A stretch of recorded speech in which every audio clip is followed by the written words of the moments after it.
Assalamualaikum warahmatullahi wabarakatuh. Kembali lagi di channel Nasihat Kehidupan Misteri. Pada video kali ini kami akan membahas tentang 2024 Sabdo Palon Nagi Janji. Tahun 2024 Indonesia harus waspada. Pasalnya ramalan Jayabaya mengungkap bahwa tahun 2024 adalah tahun datangnya Sabdo Palon Nagi Janji. Sabdo Palon Nagi Janji ini diyakini sebagai tanda akan terjadinya kekacauan atau bencana alam yang akan terjadi di berbagai daerah. Wong Jawa wis ilang Jawane adalah ungkapan Jayabaya yang menyebut tanda-tanda Sabdo Palon datang memomong masyarakat Jawa yang sudah kehilangan spiritualitasnya.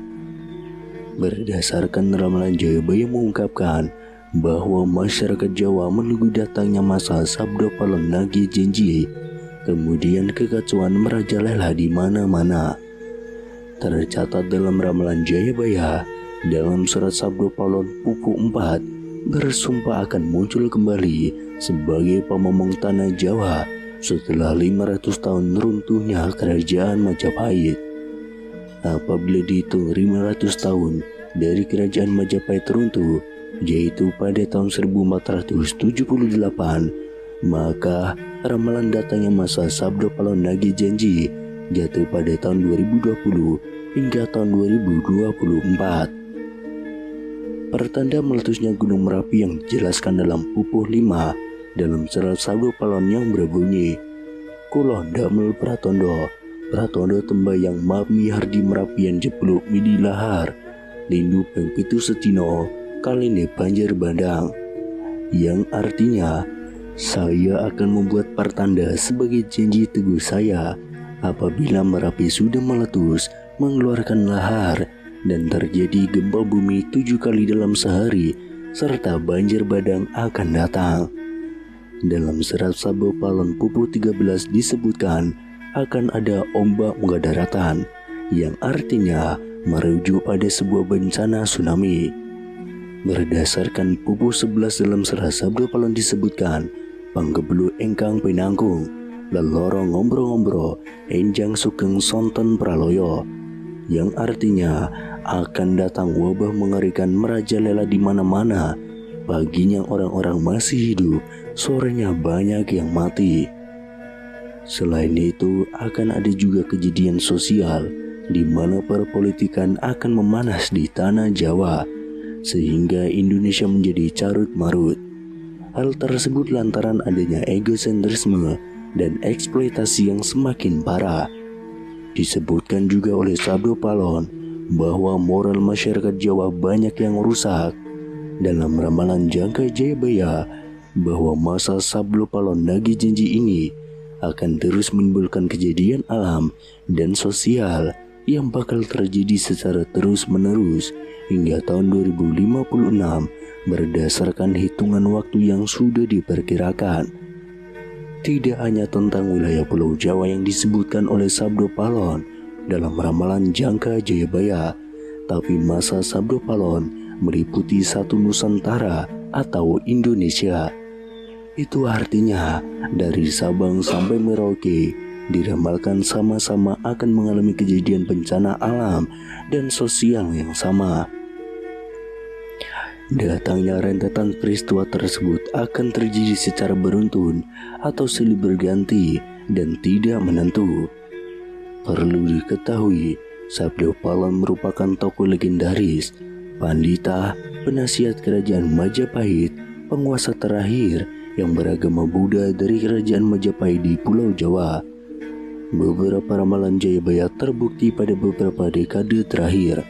Namun sebagai masyarakat, kita tetap berdoa dan berikhtiar agar Indonesia selalu aman dan damai tanpa ada bencana di tahun 2023.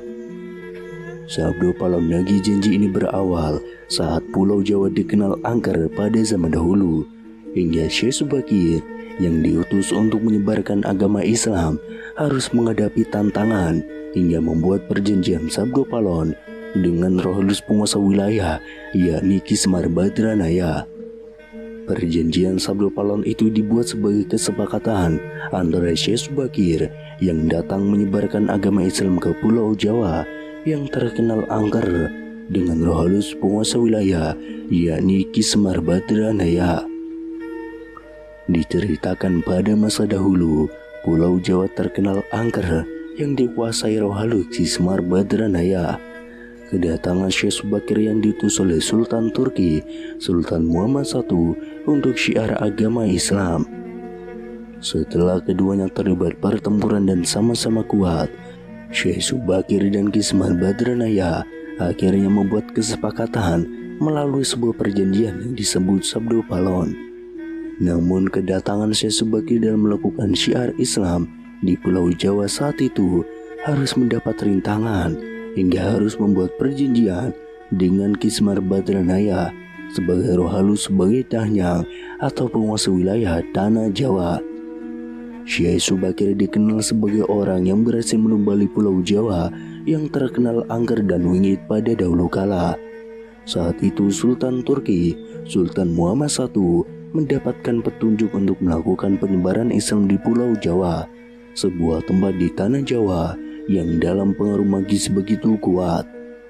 Mulai dari jin hingga setan menghuni setiap sudut tanah Jawa yang saat itu masih berbentuk hutan belantara.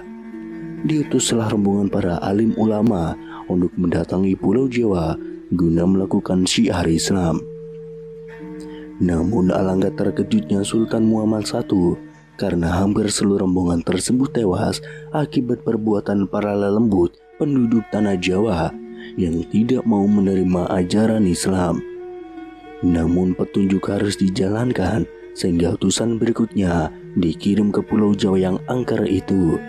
Sosok utusan itu terkenal alim, ahli ruqyah, memiliki kemampuan untuk berinteraksi dengan dunia gaib. Bahkan sosok ini memiliki keahlian dalam membabat tanah yang angker.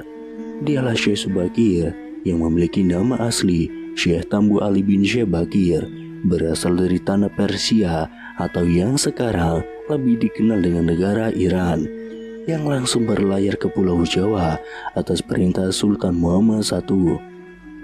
Sesampainya di Pulau Jawa, Syekh Subakir langsung menuju ke Gunung Tidar yang diyakini sebagai titik pusat dari tanah Jawa. Di puncak gunung ini Syekh Subakir memasang tumbal berupa batu hitam yang sudah dirajah. Batu tersebut dikenal dengan nama Aji Kala Cakra. Untuk menetralisir daya magis negatif dari bangsa jin selama 3 hari 3 malam, batu tersebut mengeluarkan hawa yang sangat panas hingga para lelembut terpaksa menyingkir ke Laut Selatan Jawa.